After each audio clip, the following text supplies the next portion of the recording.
Hi investors. तो आज हम फिर से बात करेंगे इन्वेस्टमेंट की। यार आप लोग बोलते होंगे क्या ये आ जाके बस इन्वेस्टमेंट करो ऐसा बोलता है। लेकिन देखो क्योंकि हम ऐसे सिस्टम में रहते हैं जिसे बोलते हैं capitalism. Capitalism in simple word में समझाना चाहूँगा कि it's a free market. Free market means आप इस कैपिटलिज्म में आप जो चाहे वो कर सकते हो। मतलब जिसके पास पैसा है, जो पैसा कमा रहा है, हमेशा पैसा कमाने के लिए काम नहीं करना है हमें, ठीक है, पैसों को काम पर लगाना है।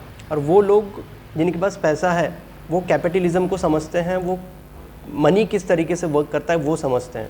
इसलिए वो क्या करते हैं कि यार पैसों को काम पे लगाते हैं, है ना। मैं एग्जांपल बताऊंगा अभी कि रिलायंस, अडानी, हाँ, ये इन लोगों के पास इतना सारा पैसा है कि ये छोटी छोटी कंपनी एक्वायर करते जा रहे हैं।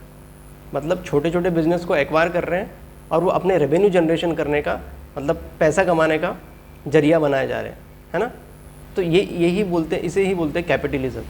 तो हमारे पास क्या है, हमारे पास है स्टॉक मार्केट। स्टॉक मार्केट में वो हर वो कंपनी लिस्टेड है जहाँ पे हम इन्वेस्ट कर सकते हैं। मतलब कि हमको जो बिज़नेस समझ आता है ना, जिसको जो बिज़नेस समझ आता है, जिसको फार्मा बिज़नेस समझ आता है, जिसको इलेक्ट्रॉनिक बिज़नेस समझ आता है, जिसको एनर्जी बिज़नेस समझ आता है, जिसको जो बिज़नेस समझ आता है, जिसको सीमेंट बिज़नेस समझ आता है, वो सीमेंट बिज़नेस में जाए और इन्वेस्ट करे। मतलब कि एक सीमेंट कंपनी किस तरह से प्रॉफिट कमाती है ना, तो उस कंपनी पे हम इन्वेस्ट करेंगे। और ऐसी बहुत सारी सीमेंट कंपनी लिस्टेड है। अल्ट्राटेक और अंबुजा के अलावा भी बहुत सारी कंपनीज है जो लिस्टेड है, जो कम प्राइस में चलती है, जिसे हम ले सकते हैं। मतलब क्या, मतलब उस कंपनी का हम पार्ट बन सकते हैं, उस कंपनी के शेयर ले सकते हैं, हम हिस्सेदार बन सकते हैं उस कंपनी का, है ना। तो यही मैं बताना चाह रहा हूँ।